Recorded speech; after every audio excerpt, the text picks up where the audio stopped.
ইসলামের দৃষ্টিতে পহেলা বৈশাখ ও পান্তা ইলিশ। প্রশ্ন: পহেলা বৈশাখ উপলক্ষে পান্তা ইলিশ খাওয়া যাবে কি? বর্তমান সরকার এ উৎসব উপলক্ষে ছাত্রছাত্রী ও শিক্ষকদেরকে স্কুল কলেজে উপস্থিত থাকা ও তা পালন করা বাধ্যতামূলক করে দিয়েছে। এক্ষেত্রে আমাদের করণীয় কি? উত্তর: ইসলামে মুসলিমদের জন্য দুটি জাতীয় উৎসবের দিন নির্ধারণ করে দেয়া হয়েছে। একটি হল ঈদুল আজহা, অপরটি হল ঈদুল ফিতর।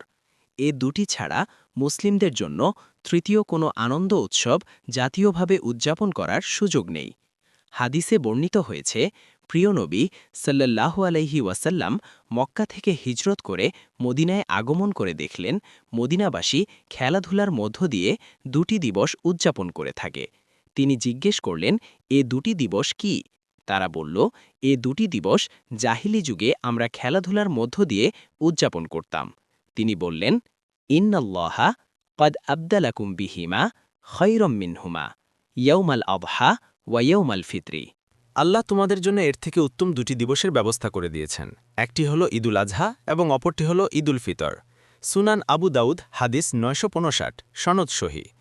উপরোক্ত হাদিস থেকে একথা স্পষ্ট যে ইসলামী শরীয়তে ঈদুল আজহা ও ঈদুল ফিতর ব্যতিরেকে তৃতীয় কোনো ঈদ বা উৎসব পালনের সুযোগ নেই। অথচ দুর্ভাগ্য হলেও সত্য যে আমাদের মুসলিম সমাজে বর্তমানে কত ধরনের ঈদ উৎসব জমজমাটভাবে পালন করা হচ্ছে তার কোনো ইয়ত্তা নেই।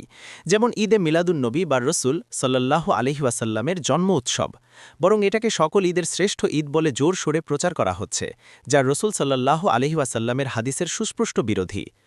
অনুরূপভাবে তথাকথিত পহেলা বৈশাখ, খ্রিস্ট নববর্ষ, এপ্রিল ফুল, বড়দিন, এক্সমাস ডে ইত্যাদি অগণিত উৎসব আমাদের সমাজের মুসলিমগণ অবলীলায় পালন করে যাচ্ছে, কিন্তু একবারও চিন্তা করে দেখে না যে আসলে এগুলোর উৎস কোথায়।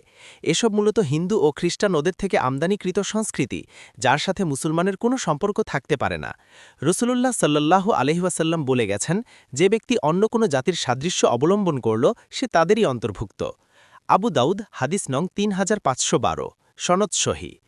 সুতরাং আমাদের সমাজে ইদানিং পহেলা বৈশাখ পালনের যে মহা আয়োজন দেখা যাচ্ছে, এর সাথে মুসলিমদের কোনো সম্পর্ক নেই, বরং এসব অনুষ্ঠান উপলক্ষে যা কিছু দেখা যাচ্ছে সেগুলো অধিকাংশ হিন্দুয়ানি সংস্কৃতির সাথে সঙ্গতিপূর্ণ। তাই এ উপলক্ষে কোনো ধরনের অনুষ্ঠান করা, শুভেচ্ছা বিনিময় করা, কথিত প্রভাত ফেরি ও মঙ্গল শোভাযাত্রায় অংশগ্রহণ করা, পান্তা ইলিশ খাওয়া এসব জাহিলিয়াতপূর্ণ কাজ। এগুলোতে কোনো মুসলিম সন্তানের অংশগ্রহণ করা বৈধ নয়।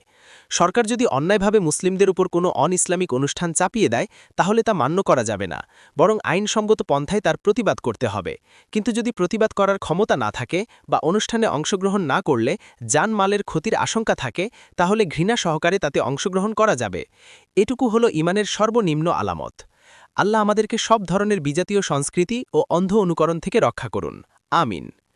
উত্তর প্রদানে আবদুল্লাহিল হাদি বিন আব্দুল জলিল, লিসান্স মদিনা ইসলামী বিশ্ববিদ্যালয়, সৌদি আরব।